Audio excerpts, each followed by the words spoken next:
हाय friends आपको स्वागत करुच्ची study with Rinku Sahu channel ए भिडियो आम डिस्कसन करवा गवर्नर जेनेल एवं भाइसराय एग्जाम रे आसते फास्ट गवर्नर ऑफ बेंगल किए थे, fast governor general of Bengal किए थे,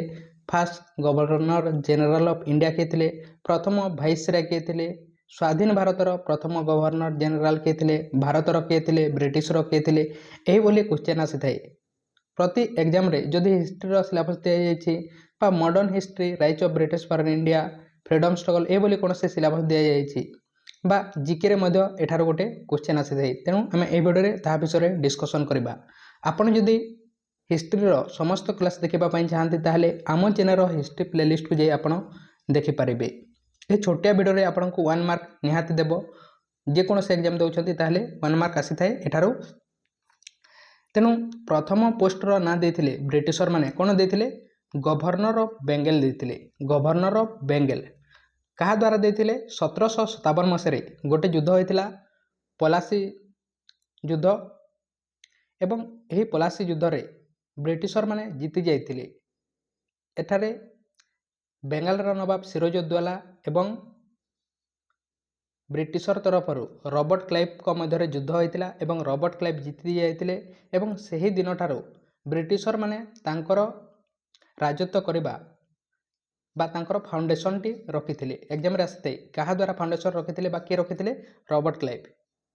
एवं से 2 थर पर्यंत कौन होइथिले गवर्नर ऑफ बेंगल होइथिले एवं प्रथम गवर्नर ऑफ बेंगल के अटंती रॉबर्ट क्लाइव। तापरे कौन करागला रेगुलेटिंग एक्ट आसीथिला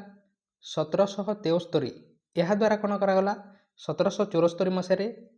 यही गवर्नर ऑफ बेंगल रो पोस्ट को रिमूव कर दियागला एवं नेक्स्ट पोस्ट रो ना कौन दियागला गवर्नर जेनेल ऑफ बेंगल दियागला। गवर्नर ऑफ बेंगल को चेंज करके गवर्नर जेनेल ऑफ बेंगल कर दियागला एवं वेरेन हास्टिंग हेले प्रथम गवर्नर जेनेल ऑफ बेंगल एवं केते पर्यंत 1833 पर्यंत वेरेन हास्टिंग कौन हेले गवर्नर जेनेल ऑफ बेंगल हेले। तापरे चार्टर एक्ट 1833 जितेबले आसीथिला चार्टर एक्ट 1833 जितेबले आसिला सही समय कौन करेंगे गवर्नर ऑफ बेंगल थिला बेंगाल रो जो गवर्नर थिले तांको पूरा होल इंडिया रो गवर्नर कर दियागला एवं गवर्नर जेनेल ऑफ इंडिया कर दियागला पोस्टर ना चेंज करके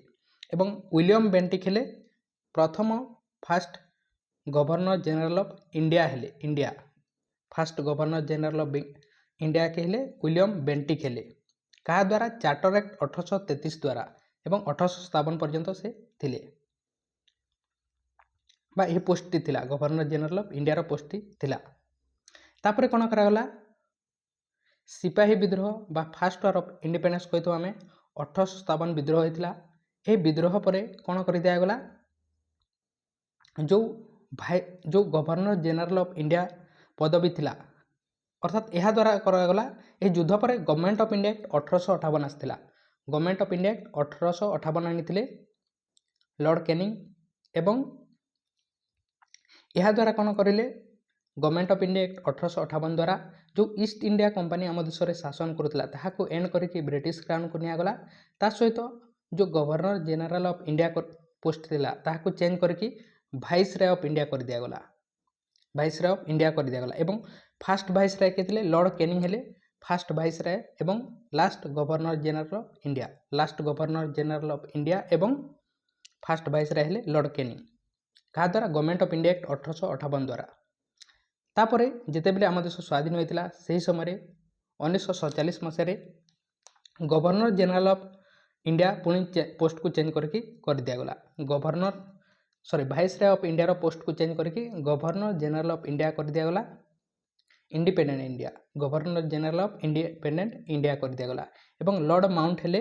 प्रथम governor general of independent India बा स्वाधीन भारतर प्रथम गवर्नर जेनेल थे एवं से किए थे से ब्रिटिश थे किंतु आम देशर पर कर दियागला आम देशर जड़े होते Indian governor general of independent India के थे स्वाधीन भारतर प्रथम गवर्नर जेनेल के थे आम देशर सी राजगोपालाचारी के थे सी राजगोपालाचारी। आशा करुँच आप बुझीपारे किए कौन थे एवं पोस्टा केमी चेंज कर आपड़ जदि एबे पर्यंत आम चैनल को सब्सक्राइब करना ताले सब्सक्राइब करंतु टेलीग्राम ग्रुप रे जॉइन नहीं ताले डिस्क्रिप्शन को जाई जॉइन पारबे चैनल आपन जदि यार समस्त क्लास देखा चाहती यही गवर्नर जनरल भाइसराय एମାନଙ୍କ विषय डिटेल्स जानापी चाहती ताले आम चैनल ICT प्लेलिस्ट को जाई आपण देखिपारे से क्लास को। तेणु थैंक यू। आपन को जदि कौन क्वेश्चन अच्छी कमेंट बॉक्स में कमेंट करूँ। Thank you.